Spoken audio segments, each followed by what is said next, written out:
America ইরানের ওপর sanction আরোপ করলো 2018 সালে ভারত এবং আমেরিকার মধ্যে একটা চুক্তির মাধ্যমে চাবাহার পোর্টকে এই স্যাংশনের আওতার বাইরে রাখা হয়েছিল। সেইটাই 29শে সেপ্টেম্বর 2025 থেকে আমেরিকা সেই যে ছাড়টা দিয়েছিল সেটাকে তুলে নিচ্ছে। এবারে এই যে চাবাহার পোর্টের ওপর থেকে ছাড়টা তুলে নেওয়া হচ্ছে, তার মানে চাবাহার পোর্টের ওপরও স্যাংশন আরোপ হয়ে গেল। এবারে এইটাতে ভারতের আদতে কি ক্ষতি হয়ে গেল? আর 2 নম্বর হচ্ছে যে হঠাৎ আমেরিকা ঠিক এই সময় কেন এই সিদ্ধান্তটা নিতে চলেছে।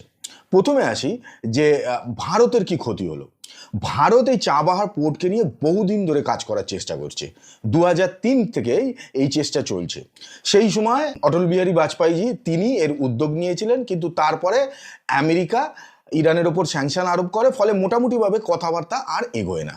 এরপরে আমেরিকায় প্রেসিডেন্ট চেঞ্জ হয়, বারাক ওবামা আসে, এবং বারাক ওবামা আসার পরে ইরানের প্রতি অনেকটা নরম ভাব পোষণ করে, এবং সেখান থেকেই ইরানের উপর থেকে অনেকটা স্যাংশন তুলেও নেওয়া হয়। এই সময় 2016 সালে ইরান, ইন্ডিয়া এবং আফগানিস্তান এরা তিনজন মিলে একটা চুক্তিতে আবদ্ধ হয়। এরপরে কিন্তু 2017 সালে প্রথমবার ভারত থেকে চাবাহার হয়ে আফগানিস্তান অবধি শিপমেন্ট পৌঁছয়। এরপরে ডোনাল্ড ট্রাম্প তার প্রথমবারের যে টার্মস ছিল সেই সময় প্রেসিডেন্ট হন। ডোনাল্ড ট্রাম্প প্রেসিডেন্ট হওয়ার পরে কিন্তু ইরানের ওপরে আবার স্যাংশন চাপানো হয়। কিন্তু ডোনাল্ড ট্রাম্প তার যে প্রথমে যে ট্রাম্প, সেখানে কিন্তু ইন্ডিয়ার সঙ্গে একটা সম্পর্ক ভালো ছিল। সেই জায়গা থেকে 2018 সালে ভারত এবং আমেরিকার মধ্যে একটা চুক্তি হয়, এবং সেই জায়গা থেকে চাবাহার পোর্টকে ইরানের ওপরে যে স্যাংশন ছিল সেটার থেকে বাইরে রাখা হয়। এরপরে 2024-এ ইরান এবং ভারতের মধ্যে 10 বছরের একটা এগ্রিমেন্ট হয়, এবং চাবাহার পোর্টকে ভারত পুরোপুরিভাবে ব্যবহার করছে।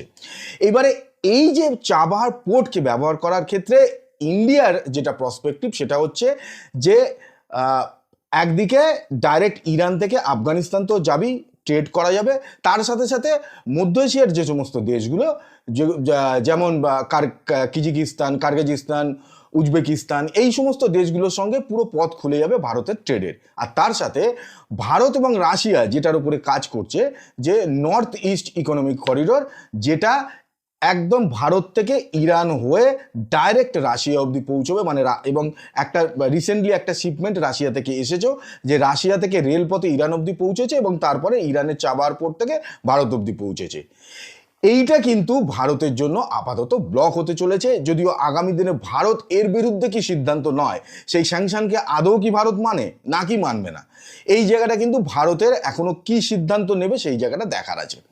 এইবারে কথা হচ্ছে যে হঠাৎ আমেরিকা এই সময় এই সিদ্ধান্তটা কেন নিল। তার প্রধানত 3টে কারণ। প্রথম কারণ হচ্ছে যে আমেরিকার এটা হচ্ছে প্রেশার ট্যাকটিক্স, যে এই মুহূর্তে ভারত এবং আমেরিকার মধ্যে ট্রেড টক্স আবার শুরু হয়েছে। সেখানে আমেরিকা চাইছে যে যতটা সম্ভব ভারতকে চারিদিক থেকে চাপে রাখতে, যাতে যে ট্রেড এগ্রিমেন্টটা হবে সেটা যেন আমেরিকার পক্ষেই হয়। এটা ভারত বোঝে, এবং সেই অনুযায়ী এরকম নয় কিন্তু যে ভারত এইটা নিয়ে ভাবনা চিন্তা করেনি যে চাবাহার পোর্টের উপরেও কিন্তু স্যাংশন আসতে পারে।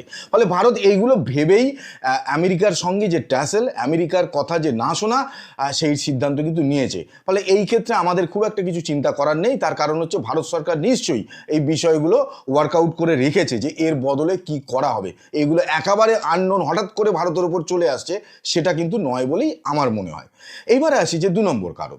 2 নম্বর কারণ হচ্ছে যে যেটা বললাম, যে রাশিয়ার সঙ্গে ভারতে যে নর্থ ইস্ট ইকোনমিক করিডোর, সেইটার বদলে আমেরিকা চাইছে ইন্ডিয়া মিডল ইস্ট ইকোনমিক করিডোরে ভারত কাজ করুক, যাতে ভারত থেকে সৌদি আরব, সৌদি আরব থেকে ইসরায়েল হয়ে ডাইরেক্ট ইউরোপে চলে যায়। তার মানে রাশিয়া থেকে ভারতকে কাট আপ করা এবং ইউরোপের সঙ্গে ভারতকে জোড়া।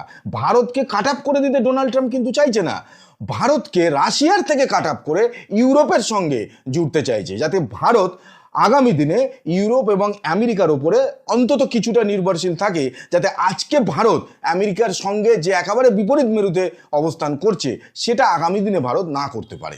এইটাই কিন্তু আমেরিকার প্ল্যান। এইবারে আসি 3 নম্বর। 3 নম্বর হচ্ছে যে অনেকে এটা ভাবছে যে হয়তো ভারতকে ঘিরতে চাইছে, ভারতকে ডাউন করতে চাইছে। হ্যাঁ, ডোনাল্ড ট্রাম্প তো ভারতকে ডাউন করতে চাইছেই, কারণ ভারত 4 নম্বর ইকোনমি, 3 নম্বর হতে যাচ্ছে। আমেরিকা কখনোই চায় না যে তার সমকক্ষ বা তার দিকে ধাবিত হচ্ছে, দুরন্ত গতিতে এগিয়ে যাচ্ছে, এরম কোনো দেশ উঠে আসুক, তাই ভারতকে ডাউন করতে চাইছে। কিন্তু আসলে এই যে চাবার পোর্টের ওপরে যে স্যাংশন আনা হলো, এটা কিন্তু ভারতের জন্য নয়, এটা অ্যাকচুয়ালি ইরানকে ঘেরার একটা প্ল্যান।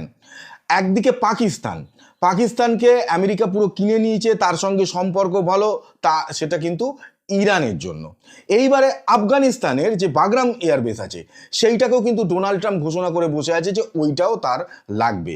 তার মানে আদতে আগামী দিনে ইরানের ওপরে ইরানকে যাতে চারদিক থেকে ঘিরে শেষ করে দেওয়া যায়, সেই প্ল্যানিং কিন্তু ডোনাল্ড ট্রাম্প করছে। কারণ এদিকে পাকিস্তান, আফগানিস্তান, এইবারে সৌদি আরব, কাতার, এরা যতই সৌদি আরব, কাতার, এরা যতই মুসলিম ন্যাটো হবে, আগরুম বাগরুম, ঠিক আছে, কিন্তু যত যাই হোক না কেন, এরা কিন্তু আমেরিকারই ছিল আর আমেরিকারই আছে আর আমেরিকারই থাকবে। ফলে সেই জায়গা থেকে ইরানকে পুরো ঘেরার প্ল্যান করে ফেলেছে ডোনাল্ড ট্রাম্প। কারণ ডোনাল্ড ট্রাম্প হচ্ছে একদম প্রো ইসরায়েল একজন ব্যক্তি। ইসরায়েলের যেটা ভালো হবে সেটাই ডোনাল্ড ট্রাম্প করবে। ফলে সেই জায়গা থেকে আগামী দিনে ইরানকে একেবারে শেষ করে দিতে চাইছে ডোনাল্ড ট্রাম্প, যাতে একদিকে যে অর্থনৈতিক যে সমৃদ্ধি হচ্ছে ভারতের সঙ্গে বিজনেস করে, রাশিয়ার সঙ্গে বিজনেস করে, সেইটা বন্ধ করে দিতে চাইছে, যাতে অর্থনৈতিকভাবে ইরান দুর্বল হয়ে পড়ে, এবং তার সাথে মিলিটারিগত দিক থেকে চারদিক থেকে পুরো ঘিরে নেওয়া হচ্ছে, যাতে আগামী দিনে ইরানের ওপরে যে হামলাটা হবে সেখান থেকে ইরান আর কোনোভাবে বেরিয়ে আসতে না পারে। এইটা কিন্তু আগামী দিনে ইরানের জন্য ভয়ঙ্কর হতে চলেছে। কিন্তু ভারতের প্রসপেক্টিভ থেকে এটা বলবো যে আমেরিকা বারে বারেই ভারতের সঙ্গে বিট্রে করেছে এবং করে চলেছে। কারণ রাশিয়ার থেকে আমরা যে তেল কিনি, যেটা জয়শঙ্কর স্যার একবার স্টেটমেন্ট করে বলে দিয়েছেন যে আমেরিকা বলেছিল তাই আমরা রাশিয়ার থেকে তেল কিনেছিলাম, আজকে কেন আমেরিকা বারণ করছে। ঠিক তেমনভাবে এই চাবার পোর্টও 2018 সালে আমেরিকায় চুক্তি করেছিল যে চাবার পোর্টকে স্যাংশনের আওতার বাইরে রাখা হবে। সেই কারণেই এত হাজার হাজার ডলার ঢেলেছে ভারত এই চাবার পোর্টের ওপরে। আজকে আমেরিকা বলছে এর ওপরে স্যাংশন। ফলে এখান থেকে ভারতকে স্ট্রং একটা মেসেজ কিন্তু দিতেই হবে, এটা আমেরিকাকে বোঝাবার জন্য যে আমেরিকার মন মর্জি মতো দুনিয়ায় প্রত্যেকটা দেশ চলবে না। সব দেশ পাকিস্তান নয়, সবাই পাকিস্তানের মতো ছাগল সেজে আমেরিকার পিছু পিছু চলতে পারে না। প্রত্যেকের নিজস্ব একটা আত্মসম্মান আছে এবং প্রত্যেকের নিজস্ব জিও পলিটিক্স আছে। তার দেশের ইন্টারেস্টের ওপর নির্ভর করেই সেই দেশ তার সিদ্ধান্ত নেবে। আমেরিকা বা ডোনাল্ড ট্রাম্প কী ভাবছে সেটার উপরে সিদ্ধান্ত নেবে না। ভারত নিশ্চয়ই এই বার্তা আমেরিকাকে পৌঁছে দেবে। আগামী দিনে কি এর উঠে আসে, আগামী দিনে এর কি আপডেট হয়, সেটা আমরা নিশ্চয়ই সেদিকে নজর রাখবো এবং সেই অনুযায়ী আগামী দিনে ভিডিও হবে। আপাতত আজকের মতো এইটুকুই।